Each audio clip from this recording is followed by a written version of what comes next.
sublime. Une caresse du palais.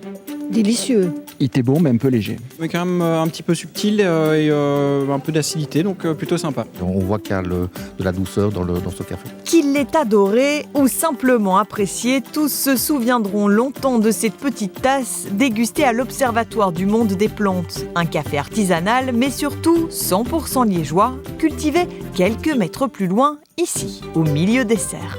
3 caféiers ici, je les ai toujours connus. Moi, ça va faire 10 ans que je travaille ici. Ils ont toujours fructifié. Chaque année, ils fructifient. Maintenant, c'est vrai que cette année, c'était exceptionnel. Il y avait vraiment beaucoup de fruits. Et c'est pour ça qu'on s'est dit, voilà, ce serait bien de récolter. On va essayer de le goûter. Cet été, l'équipe a donc récolté manuellement les fruits des 3 arbres, les a fait sécher dans cette petite machine et envoyé les grains chez une ancienne torréfactrice à quelques kilomètres d'ici. L'Observatoire du monde des plantes a pu produire 1,3 kg de café. C'est finalement assez peu et cela permet de nous faire réfléchir à notre consommation. En moyenne, un caféier par an, ça produit entre 400 grammes et 700 grammes. Donc par caféier, donc ça fait une moyenne de 40 tasses. Et donc j'ai fait le calcul par exemple pour ma propre consommation, donc je bois en moyenne 2 tasses par jour.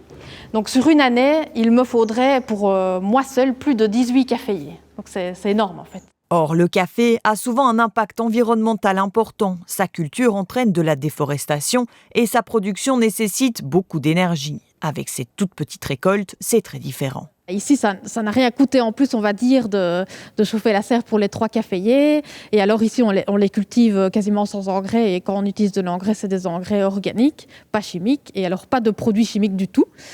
Et en plus, ici, la torréfaction a été tout à fait traditionnelle. Donc, c'est sans doute un des meilleurs cafés qu'on pourrait trouver. Et en termes de coût à la planète, c'est sûr que ça n'a pas demandé grand-chose.